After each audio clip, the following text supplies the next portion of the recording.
Good morning, good afternoon, good evening to East Central Missouri and the world, and welcome to the James Strong Show podcast number 368. Thank you for joining us. Thank you for making us a part of your day. I appreciate it. This podcast was recorded on the morning of Sunday, July 14th, from the James Strong Studio in Western St. Charles County. This is the 14th of July, the day after the assassination attempt on former president and current Republican candidate Donald Trump.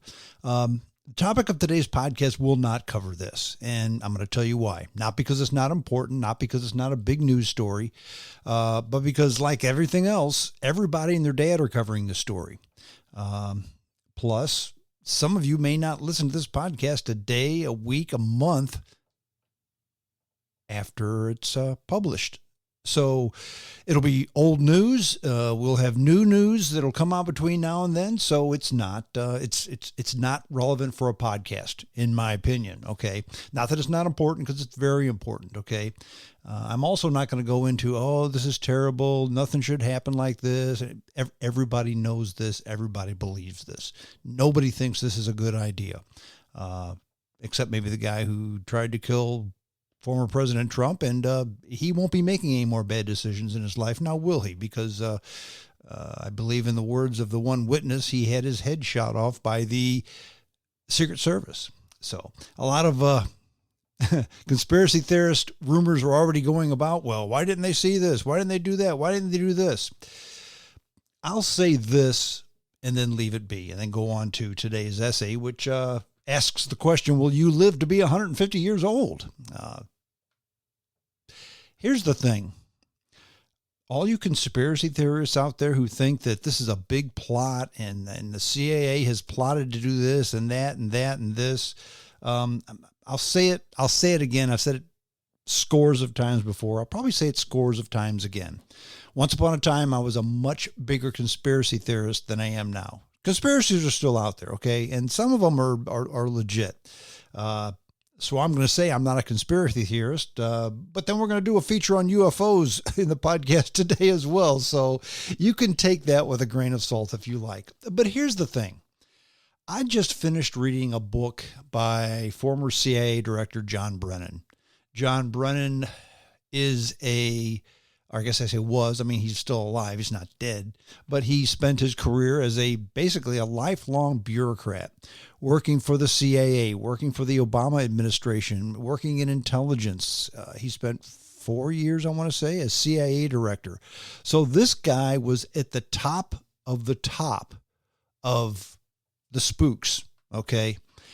And I never had a good opinion of John Brennan. But I thought I would read his autobiography, because if anybody would paint himself in a positive light, it would be the individual who's writing the autobiography, right? Well, here's the thing. He raised his hand and basically admitted in so many words, with my interpretation of his words, let's just say that, is that John Brennan, who for 45 years, was right at the top or near the top of the Central Intelligence Agency, the behind the scenes stuff, the clandestine activity. The guy spoke fluent Arabic. That's why they put him over there. Okay. And in the end, when the smoke clears, John Brennan wasn't a dummy, don't get me wrong, but he was a petty, vindictive, name-calling person who acted like a 12-year-old girl and just told everything about everybody in this book. So that's why I say you don't have conspiracy theories that run rampant, because they're so deep and they're so involved and they're so everything that I'm sorry, folks, but the people that run the government, again, they're not dummies, but first of all, they're people, okay? And people make mistakes, and people are only going to take so much. There's a handful of people who take one for the team for their whole life, but friends, that's not many people. John Brennan was not that person. He basically acted like a 12-year-old girl and just tattletaled on everybody about everything. And 90% of what he said was his opinion, not a fact. So if the head of the CIA acts like this, how do you think the rest of the people in government act? As far as you conspiracy theorists out there saying, well, surely these guys had to have seen somebody trying to shoot the president, and maybe they did. But here's the thing. Nobody has shot a president or a former president for 43 years since Ronald Reagan.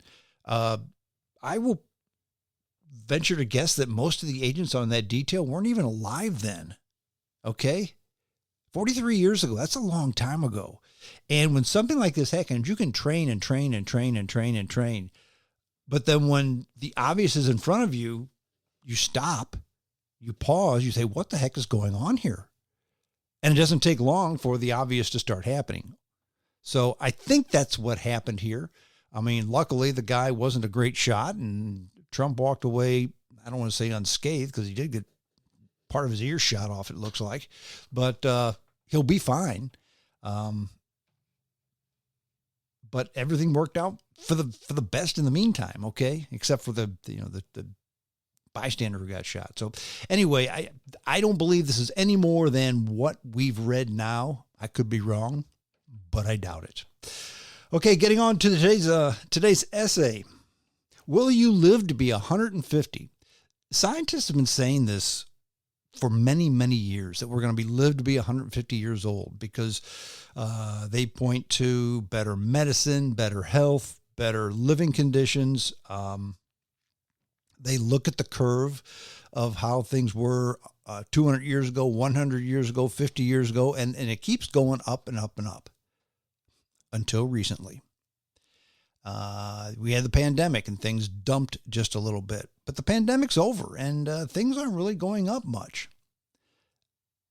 150, I don't know that we're going to hit that. And there's scientists who agree with me. We're going to talk about that in great detail. But first,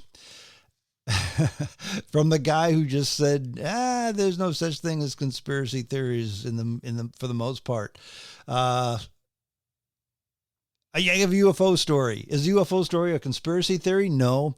I report on these UFO stories because they intrigue me, because I've seen one, because it's still unexplained. I'm not saying it's definitely this. This is proof that there are secret bases below on the dark side of the moon that are coming down. Okay, no, I'm not saying that. I'm saying UFOs are real, UAPs are real, and absolutely nobody in government is denying it nowadays. In fact, some of the experts are saying for years, they've said UFOs are targeting high-speed planes and nuclear warheads. They always have. Well, now we've got some theories as to why they are, okay? In fact, the internet is awash with videos that show high-flying craft near warheads, near nuclear reactors, and every expert has a different theory as to why this is going on. You can go back to 1976, and you can look this up if you want to. British Airways, they used to fly the Concorde. British Airways flew the Concorde. I think Air France flew the Concorde as well, up until the 90s, I want to say. The Concorde went faster than the speed of sound, except they never made money on the flights, okay? But in 1976, British Airways had a commercial that showed the Concorde flying and says, hey, here's the Concorde, fly on this beautiful plane. You can get from London to New York in no time, blah, blah, blah, blah. In the middle of the commercial, here comes an orb going right past the Concorde. This just goes to show that, or to back up the theory that you see this goofy stuff like this, that's right there in the supersonic aircraft, in the supersonic aircraft, stuff that just drops, stuff that just happens, okay, and nuclear warheads, and this Concorde at that time was a supersonic aircraft. So some people are saying, well, orbs are targeting these, okay? People have said this for years, and now people are really saying this. And they've got proof, and they've got theories. In fact, and again, don't take my word for any of this. Look it up if you want to, okay? In 2022, the Queen of England, she had her Jubilee. She was the largest serving monarch, and she was honored by a cadre of 9 fighter jets that spewed streams of smoke, red, white, and blue, in the colors of the Union Jack. So there were these fighter jets, streaming smoke. Oh, yeah, and one UFO traveling right behind them. What the heck was that doing there? Okay. Now, it made the rounds on the media, and nobody denied that it's there. You can't deny it's there if you look at the video. But nobody has a clear answer as to what it was. It was some type of a craft that was identified, and it was flying. So it was a UFO. The Fukushima meltdown.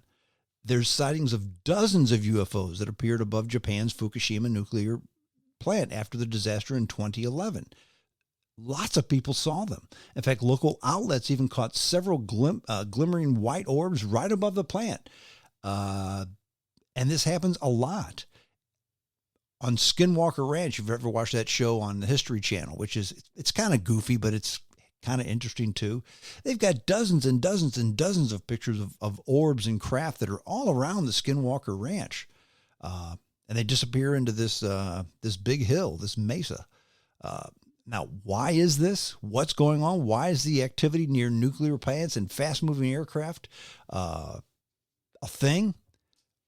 Well, different places like all nuclear facilities, for instance, the Los Alamos, Livermore, Sandia, Savannah River, all those are nuke sites. And they've all had dramatic incidents where these unknown crafts just appear over the facilities and nobody knew where they were from or what they were doing there. This is according to investigative journalist George Knapp. Okay, he reports for a Las Vegas newspaper, Las Vegas television program, and then he's also on Coast to Coast, and he does work for the History Channel as well. Also, Lou Elizondo, I've talked about him. He was former head of the ATIP. That's AATIP, the Advanced Aerospace Threat Identification Program. That was a government program once upon a time that was looking at UFOs. Lou Elizondo says, yeah, there seems to be a lot of correlation between UFOs and nuclear sites and fast-moving aircraft. There's another independent researcher named Robert Hastings, who's been working towards full government disclosure for UAPs since 2010. And he says declassified government documents and witness testimony from former or retired U.S. military personnel confirm beyond any doubt the reality of ongoing UFO inclusions at nuclear weapons plants. Now, why is this? Well, there's been a new study. And part of this story is who's saying this stuff. There's a guy named Larry Hancock, okay? And he's a data analysis affiliate with the UFO hunting Galileo project. Now, why is this a big deal? Do you know who's sponsoring the Galileo project? It's a project that is hunting for UFOs. Harvard University. Yeah, that Harvard. Harvard, that, if there's a bigger, better college university with smart people in it, it's Harvard. They're investigating UFOs, okay? Now, Larry Hancock says that first seemingly interested production of nuclear weapons spurred interest for the UFOs around silos and bomber bases. And you would see this interest at the silos before they were even installed. It's almost like they knew they were going to be there. When a new arsenal of ICBMs was built in the 1960s, UFOs became much more intrusive in their approach of ICBM bases. So for years, for decades, UFOs have been making their way around nuclear sites. Nobody denies this is happening, but nobody knows why. And it's still a big deal. And what's making this a bigger deal is this is no longer just Whitley Strieber from Coast to Coast or some fringe guy who, is talking about it on Art Bell's show. These are government officials. These are current Navy and Air Force officers. Harvard University is studying why this happens. So no longer is the government or anybody saying, no, this isn't happening. Now the story is, not if it's happening, but why is it happening and who is making it happen? Friends, this story is not going to go away, this whole UFO thing. It's not going to go away, and it's just going to be, it's going to get bigger and bigger all the time. A little bit closer to home, prices are going up. Prices of everything are going up, and maybe that's a sure sign that I'm getting old because I see these prices going up. I think, well, I remember this thing cost that, and that cost this, and now it's a whole lot more. And it seems like prices go up and you don't know why. Like, for instance, earlier last week, the price of gasoline went through the roof. My trophy wife paid $2.94 a gallon for regular unleaded. The next day it went up to $3.49. Well, why did it go up so much? Well, that Hurricane Beryl, hit the Gulf Coast and they had to shut down some refineries. Okay, that's a reason. As soon as they get those refineries up and going, the price will probably go back down. Probably not to where it was, because oil is up to over $80 a barrel again instead of closer to 70 where it was. So, yeah, it might not go down to where it was, but it's going to go down as soon as they get the production back up and things going, okay? That's going to happen. That's why you know. But sometimes you think, why is stuff just priced the way it is? Okay? Well, there's a reason. And the American Prospect, that's a business organization, they recently detailed the price going up as it depends on the individual. So one person may say, you know what? I don't think stuff's going up. The next guy says, the heck if it's not. What about this? Well, starting in the 1910s, retailers relied on somewhat crude data to perfect pricing. In fact, here's what they did. If you were booking a flight on a Mac instead of a PC, a lot of the airlines just charged you more because people that used Macs were more affluent, okay? Higher rates were paid for test prep in zip codes with larger Asian communities because that was real important to those people. So if you lived in a zip code that was full of Asian folks versus a zip code that had no Asian folks in, and you were charging for test prep information, you were charged more. But in recent years, companies have moved from just neighborhood pricing to individualized pricing. Retailers like Amazon know so much of what you buy, both on its platform and off, and you have no way of knowing when your choices are changing what you pay. In 2018, for instance, it was headline news that Amazon adjusted prices 2.5 million times a day. Let me repeat that. Amazon adjusted pricing 2.9 million times a day. Now, given Amazon's growth and growth of AI, that number is likely an order of magnitude, higher order of magnitude today.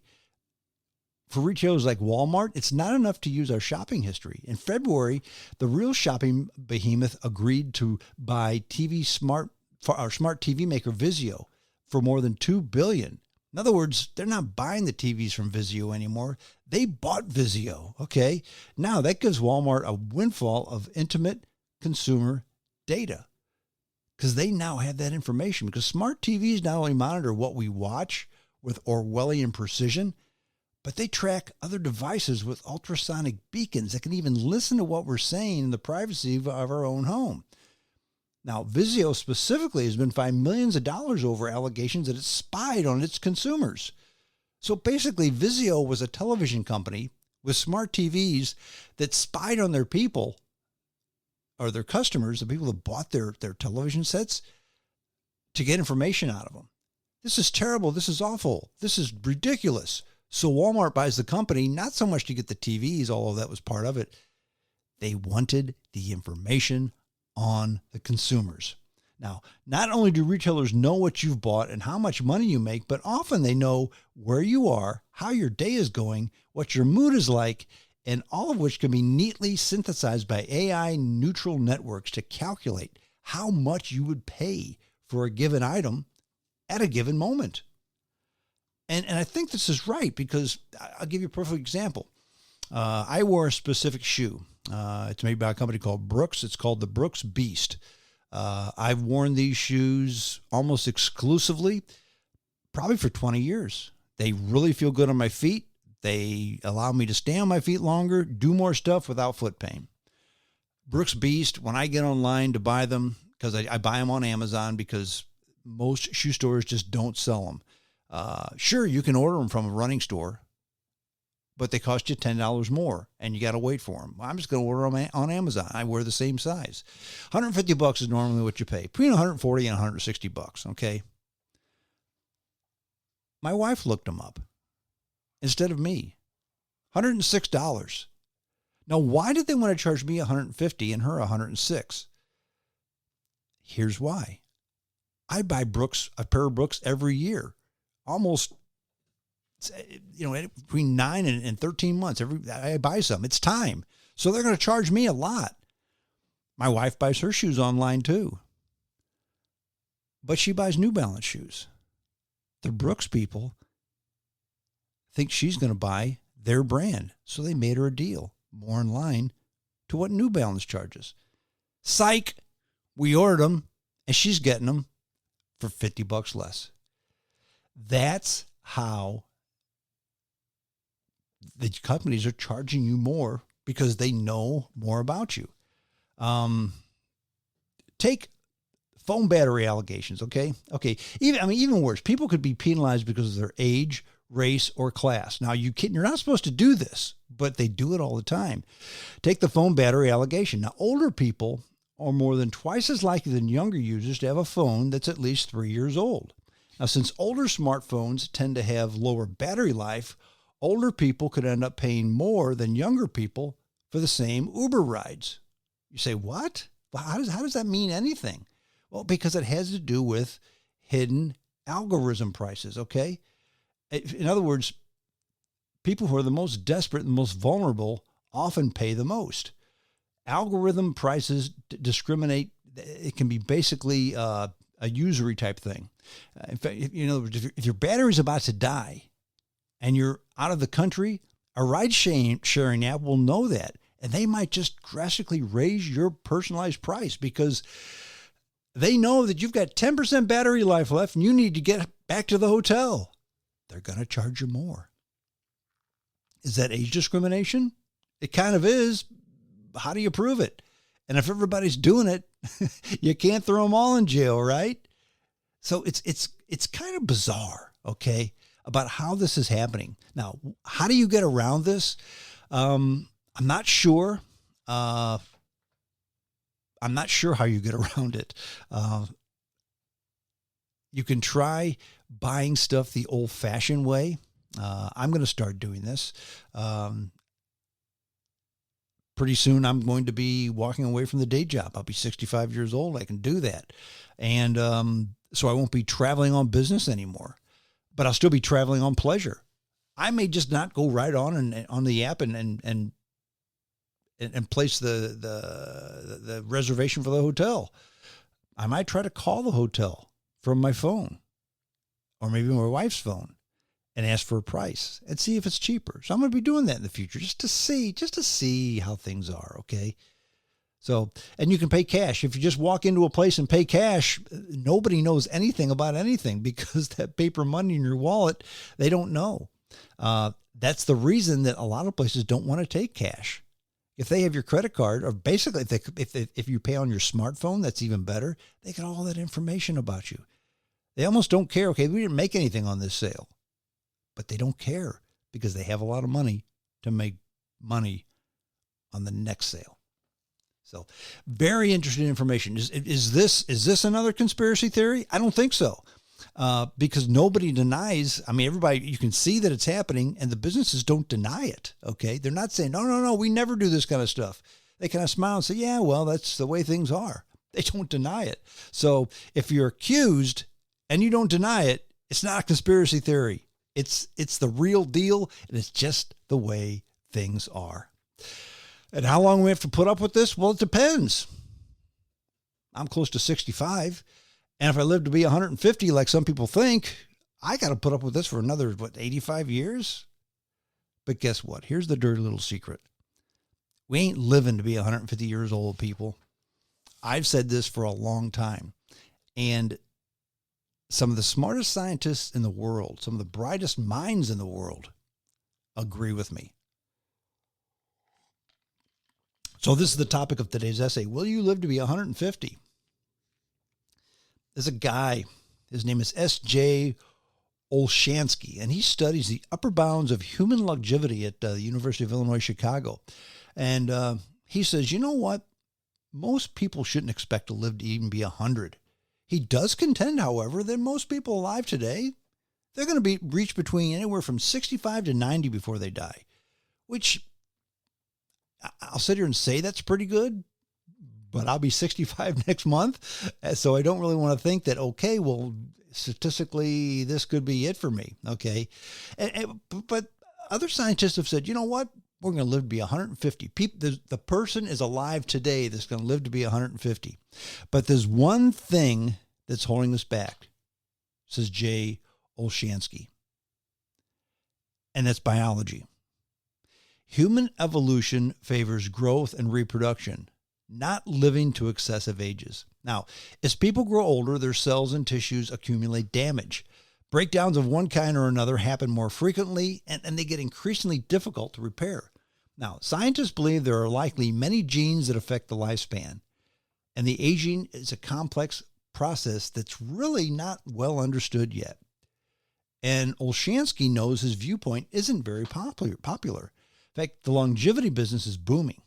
People are flocking to longevity meetings, taking compounds they hope will extend their lives.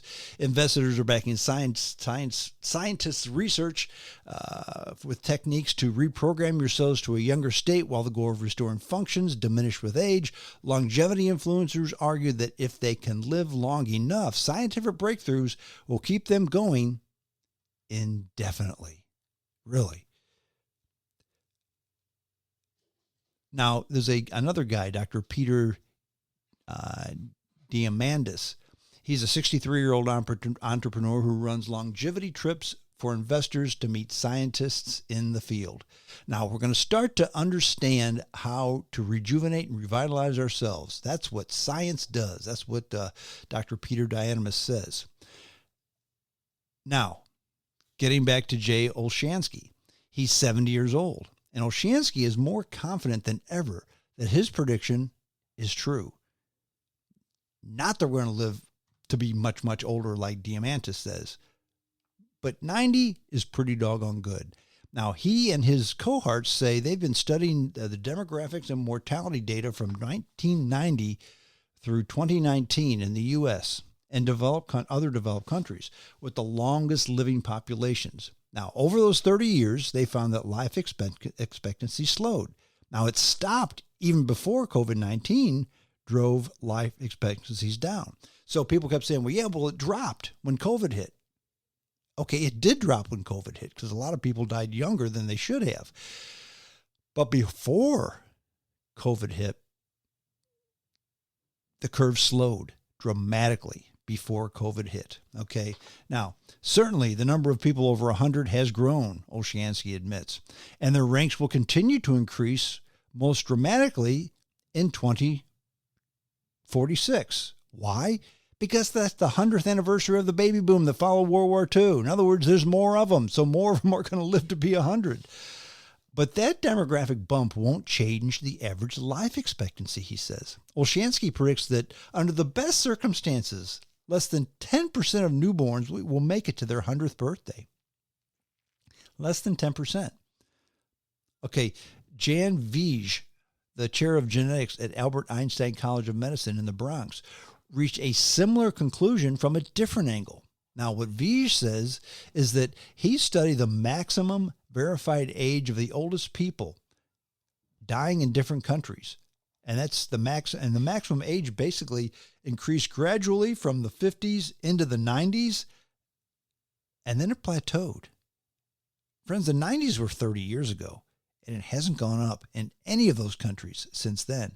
Now, he's not surprised that a lady named Jean Calment, maybe Calmet because she's French, Jean Calmet, okay? She's a French woman. She died in 1997 at 122. She's still the oldest person on record with a verified age. Now, you hear about these people in India that died at 138 and all that kind of stuff, but they have no records. Just everybody seems to remember that's when they were born, but there's no records. Jeanne Calmet has records, and she lived to be 122, and nobody has lived longer than her since then. Now, there are now hundreds of millions of more people who have reached old age under optimal conditions. Now, they benefit from clean water, antibiotics, improved treatments for the top killers like heart disease, cancer, and they live healthier lifestyles, okay? Now, if lifespan had no limit, some of these centenarians would have broken Calmet's record by now, he says. It seems like this might be the end. In fact, Nobel laureate Venki Kamasharan explained in May to a packed audience at Harvard University that many reasons why we die, that's the name of his new book, by the way, he doesn't believe current interventions will dramatically expand lifespan. Now, techniques to reverse aging would have had to help every system in the body. That includes the brain over a long period of time.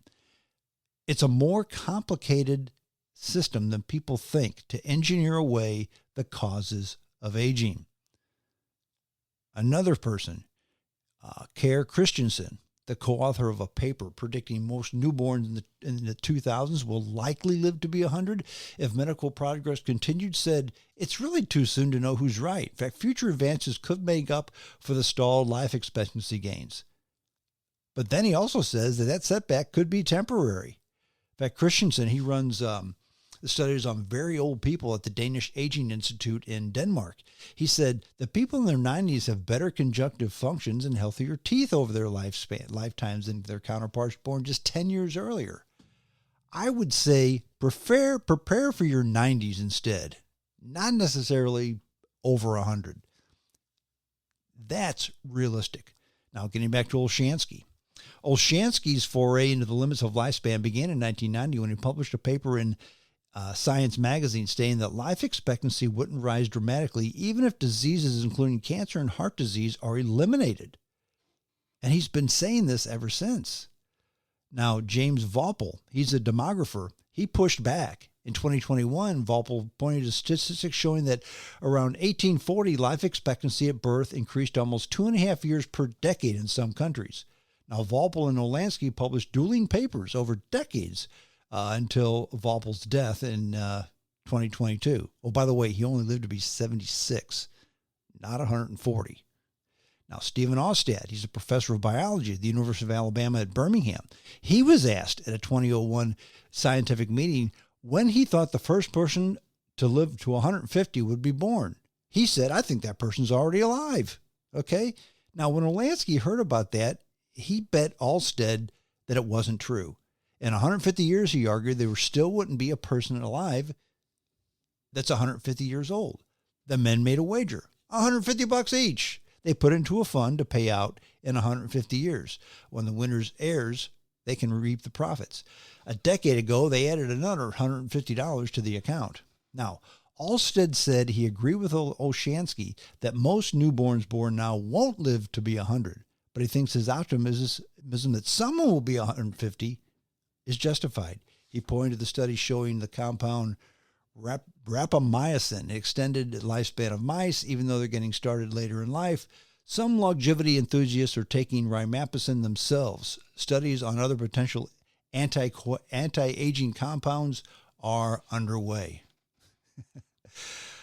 Here's the thing. The oldest woman in the world died in 1997. Nobody has lived that old since then. Here's the other thing to consider. It shows a picture of this kind old lady, all dressed up with her two, I don't know, maybe they're great-grandchildren, two young girls, kissing her on the cheeks. She was in a wheelchair. She was blind. She was deaf. And 122.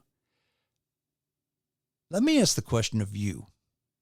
If you're in a wheelchair, blind and deaf, and 122 years old, and someone comes to you, hey, I've got good news. I don't know how they tell you this because you're deaf, but hey, I've got good news. You're going to live for another 28 years. Do you want to? Do you want to? I mean, all these studies with mice are fine, but what do mice do? They sit around and eat cheese, okay? People were made to multiply. That's why you're born, okay? Once upon a time, people died early because once you couldn't run quite as fast and you couldn't see quite as well, and you could no longer compete for a mate. In other words, you were hitting the ripe old age of 29. Okay, that's when you tended to wane and die soon after that. Well, a lot of things have changed. Okay, nobody dies by getting eaten by a lion anymore. Well, almost nobody. They have medicine. They have antibiotics. They have lots of things that extend our lifestyle. We know what's healthy and what's not. Well, at least we have a pretty good idea. And some of us actually elect to do what's healthy. Not all of us, okay? But to say that people are going to be living to 150, I don't know that that's possible. Another case in point, my financial planner, I mentioned before, I'm getting ready to walk away from the day job real soon. I'll be 65. And my financial planner says, you know what? You got like a 92% chance of being just fine through age 93. Okay, well, that's great. But if I live to 150, at 93, when I begin to run low on money, but I'm a smart guy, I've throttled it back, okay? So I really don't run out of money when I'm 93. I don't run out of money until I'm 103, okay? Now I'm out of money, and I'm going to live another 47 years. Do I go back to work? I mean, how does that work? And if you've got 70% of the population retired, you think 30% is going to work harder and pay more taxes to put up with these people? No, that's not going to happen. If something did happen where people could live to be 150 years old, the handful of people who are still working wouldn't go for it, and they'd end up inventing Soylent Green or something like that. That's the way things would be. That's how things would work. That's just human nature. There's certain things that we enjoy doing, okay? And when we get older, there's certain things we can't do. I'll use myself as an example. For about a year, I had a bad foot, and we couldn't figure out what was going on. Went to the doctor. He was trying to figure out what's going on. We tried this therapy, this medication, nothing helped. Finally, they did a different type of an MRI, and they found a tear, okay? So you immobilize the foot for a month, take the cast off, do a bunch of exercises, and you know what? Finally, I was much better. I'm probably 95% of where I was before. And I don't know that it'll ever get any better than that, but 95% of where I was is just fine. So I asked the doctor, I said, hey, can I go ahead and go back to normal activities? He said, well, describe normal activities. I said, well, two of the things that I like to do that most people my age don't do are wind sprints and 18-inch box jumps. And he laughed. He said, yeah, at your age, go ahead. You can do all that stuff. And you'll be right back here in my office, because when old people do young people things, they get hurt. And I had a discussion with my brother. He said, oh, no, you can do this, you can do that, you can get past that. I thought, you know what? Here's the deal. I don't want to get hurt again. I don't want to be down for another year. I can live without ever doing box jumps or wind sprints again, but I still want to be able to hike and fish and walk around and work on cars and climb mountains and camp. And I ride my bicycle. I want to be able to do all that. And if all that means is leaving out box jumps and wind sprints, that's fine. Because the day will come when, okay, you can't climb mountains anymore, but you can still hike and ride the bike. You know what? You can't really hike anymore, but you can still ride the bike. You can't ride the bike anymore, but you can still walk around the grocery store. You know, you really can't walk around the grocery store anymore. You got to take a cart, but you can still drive to the grocery store. You know, I really can't drive anymore. In other words, as you scratch things off your list as you get older, as older people do you really want to live to be 150? So no one has since 1997 has gotten past 122. You think you're going to go ahead and add another 38 years onto that between now and then? Anything's possible. But in this case, not probable. Well, that's it. I'm done. JamesStrongShow@hotmail.com. That's the email address. Send me your email. Send me your texts, your instant messages, your whatever. I love corresponding with people. And of course, I didn't last week because I didn't have a podcast last week, but I did this week and I did the week before that. And I enjoy hearing from you, dear listeners. And I'd love to hear from you in the future as well. That's it. I'm done. Until next time, this is James Strong saying adios.